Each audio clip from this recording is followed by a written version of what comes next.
Well, thank you for being with us today, Mr. Birce. Do you mind if I ask you a few questions about your novel? No, sir, that's fine. All right. So what inspired you to write An Occurrence at Owl Creek Bridge? Well, one thing that really inspired me was I've lived in the South for such a long time, and I wanted something that portrayed the conflict that occurred during the Civil War, and Owl Creek Bridge just felt like a reasonable thing to put in.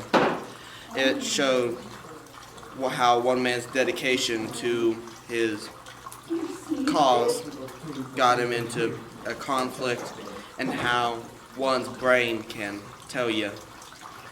try and help the person and deny the fact that he's dying.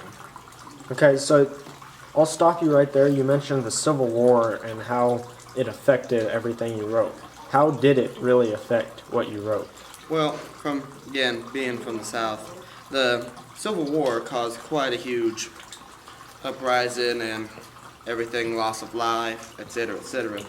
But one major thing was just seeing all the rage and conflicts going on with my family and everything. So the protagonist, the man that's being hung, does he have any representation to you or your life?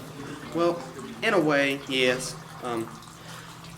I relate to him in a way because he is so dedicated to his cause of the South that I feel that that's the length I would go to protect my ideals.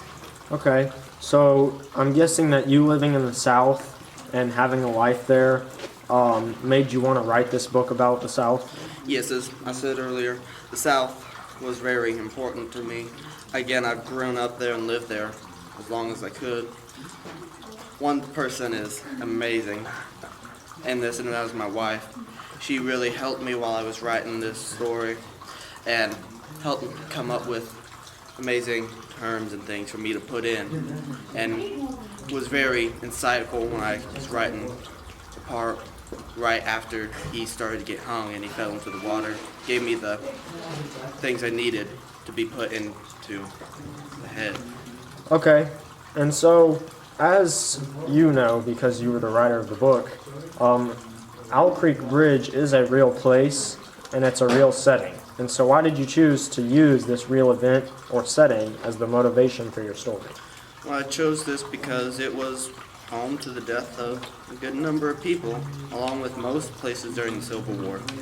I found it to be a place where many people lost their life and where many people took those lives for their cause. Okay, that's all the time we have for today. Let's take him to Owl Creek Bridge and get this over with.